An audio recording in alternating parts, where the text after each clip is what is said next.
They saw a vulnerable woman in a wheelchair, but the moment the first shot rang out, Maya Jackson reminded them why she'd once been the most feared operative in special forces. The fluorescent lights flickered in the hallway of the rundown apartment building, casting uneven shadows across Maya Jackson's wheelchair as she made her way home. Despite her disability, there was a quiet strength in her movements, a military precision that seemed at odds with her casual attire. Her dark skin gleamed under the harsh lighting as she navigated past the peeling wallpaper and stained carpet. At the end of the hallway, three young men loitered their hostile glances following her progress. They'd been terrorizing residents for weeks, targeting mainly minorities and disabled tenants. As Maya approached, the leader of the group sneered, "Look who's rolling in late tonight." She kept moving, her face neutral but alert, hands resting casually on her wheels even as her fingers twitched almost imperceptibly. Inside her modest apartment, Maya's true life was hidden in plain sight. Photos on the wall showed her in military uniform, standing proud with her unit before the chair. She reached under her wheelchair and pulled out a concealed phone, dialing a number she knew by heart. "Command, Jackson is reporting," she spoke quietly. "Local situation escalating. Permission to maintain cover?" The voice that answered was firm. "Negative, Lieutenant. You're there to observe the arms dealers in 4B. Can't risk exposure over some punk gang members." Maya's jaw tightened as she glanced at a hidden compartment behind a loose baseboard containing a cache of specialized weapons. "Understood, sir," she replied. "But if they make a move—" How this powerful story unfolds, let me know in the comments where you're watching from, and subscribe to the channel and follow along to see. Thank you. The confrontation is initiated by Marcus and his two accomplices, who strategically block the only exit from the laundry room. This tactical position immediately establishes their perceived dominance and creates a sense of entrapment. Marcus, emerging as the primary antagonist, reveals his role as the gang's leader through both his physical positioning and his confrontational dialogue. His reference to Maya's previous action of calling the police serves two purposes. It establishes a history of resistance from Maya and justifies, in his mind, for the escalation of harassment. The scene reaches its turning point when one of the thugs makes a physical move toward Maya's wheelchair. This moment is crucial as it forces Maya to break her carefully maintained facade, if only briefly. Her response demonstrates several key aspects of her character. Her tactical training through the strategic use of laundry detergent as a weapon, her physical capabilities through the precise manipulation of her wheelchair as a defensive tool, and her quick thinking in immediately resuming her helpless persona after neutralizing the threat. The technical execution of Maya's defensive maneuver reveals layers of preparation and training. The laundry detergent, an innocent household item, becomes an effective improvised weapon, temporarily blinding her attacker.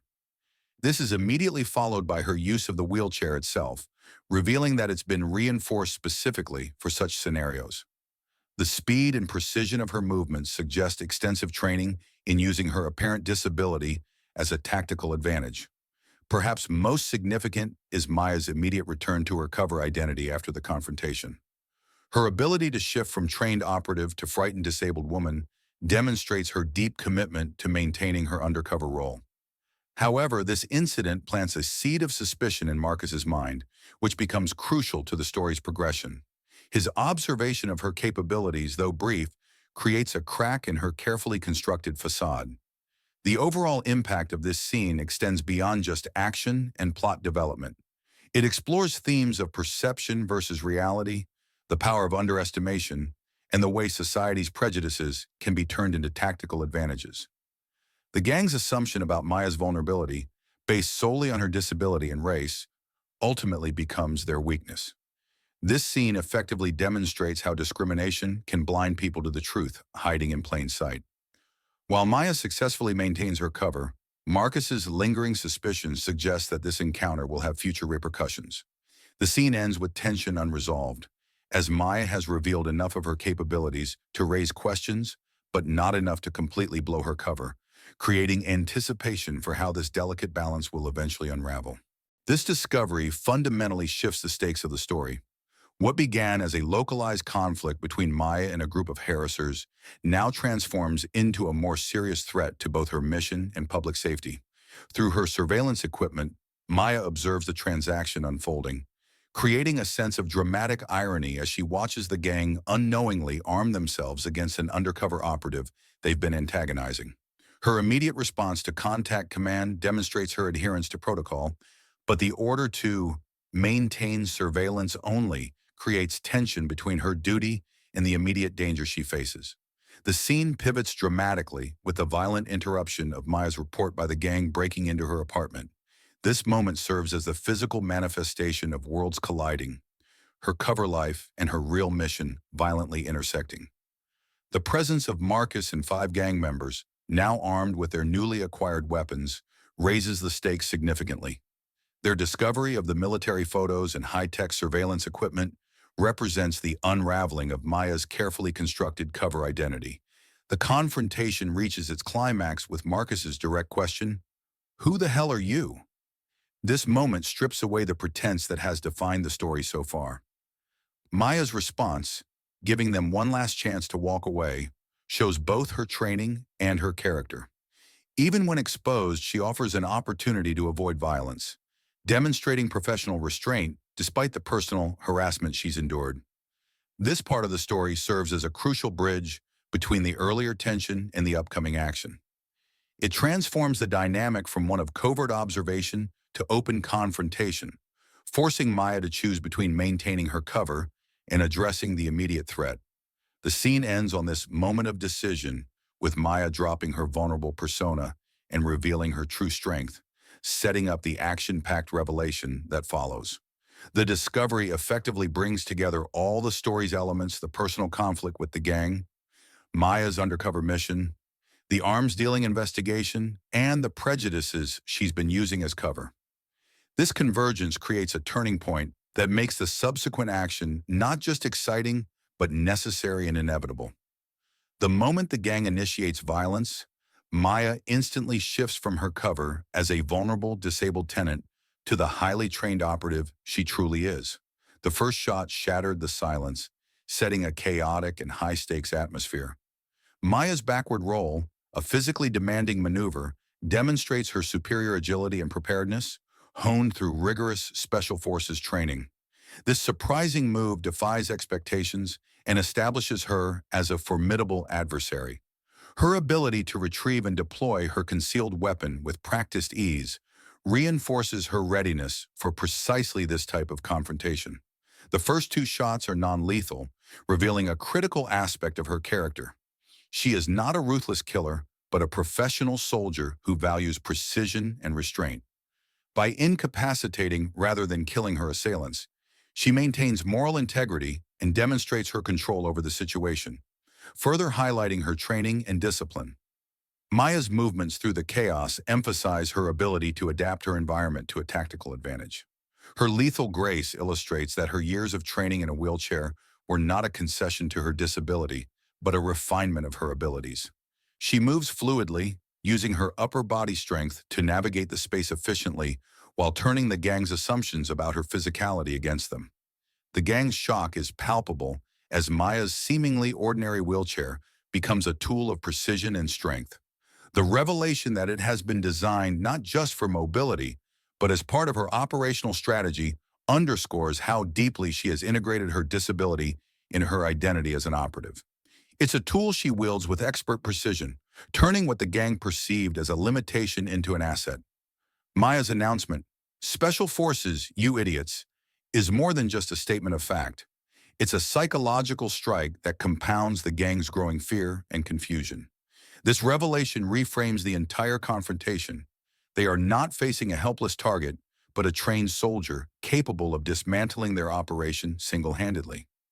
Her use of their momentum against them highlights her advanced hand-to-hand combat skills. This tactic not only disables the gang members efficiently, but also demonstrates how she leverages her opponent's arrogance and overconfidence, turning their aggression into their downfall. The gang members' realization that they have been thoroughly outmatched is a key thematic moment. Their underestimation of Maya based on their biases about her race, gender, and disability becomes their undoing. The sequence explores the power of perception and how societal prejudices can create blind spots that skilled individuals like Maya can exploit to their advantage.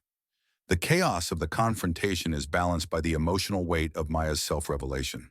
Her calculated actions are not driven by vengeance but by a sense of justice and duty. Her unmasking represents a shift not only in the narrative, but also in her personal journey, as she asserts her identity and capabilities in a situation that forced her hand. The gang's defeat is not merely physical but psychological, as Maya dismantles both their power and their assumptions. The revelation scene leaves the gang, and by extension the audience, grappling with the full extent of her capabilities. It marks the turning point where Maya transitions from operating in the shadows to actively confronting the threats before her. Part 4 is not just an action-packed sequence, it encapsulates the story's central themes of underestimation, resilience, and the transformative power of hidden strength. It's a celebration of Maya's ability to rise above the limitations others impose on her and to reclaim her agency in the most dramatic and impactful way possible. Later that night, as SWAT teams secured the arms dealers and their supplies, Maya sat back in her chair, giving her report to the commander. He was still unhappy about her breaking cover, but she remained firm in her decision. They were arming every gang in the district, she explained. Sometimes you need to be seen to make a difference. As she wheeled past the arrested gang members, she caught Marcus staring at her in disbelief. She paused briefly beside him. "Next time," she said quietly, "don't judge someone by what you think you see." The message wasn't just for him, it was for everyone who had ever underestimated her. Everyone who had seen the chair and nothing else. Outside the building, Maya watched as new tenants began moving in. Families who could finally feel safe in their homes. A young girl in a wheelchair waved shyly as she passed, and Maya offered her a knowing wink. In the end, she realized the best disguise hadn't been what she was hiding. It had been what people chose not to see. Their prejudices and assumptions had created the perfect cover, allowing her to operate right under their noses. As she headed home in the growing darkness, Maya smiled, knowing that sometimes the greatest strength lies in being underestimated.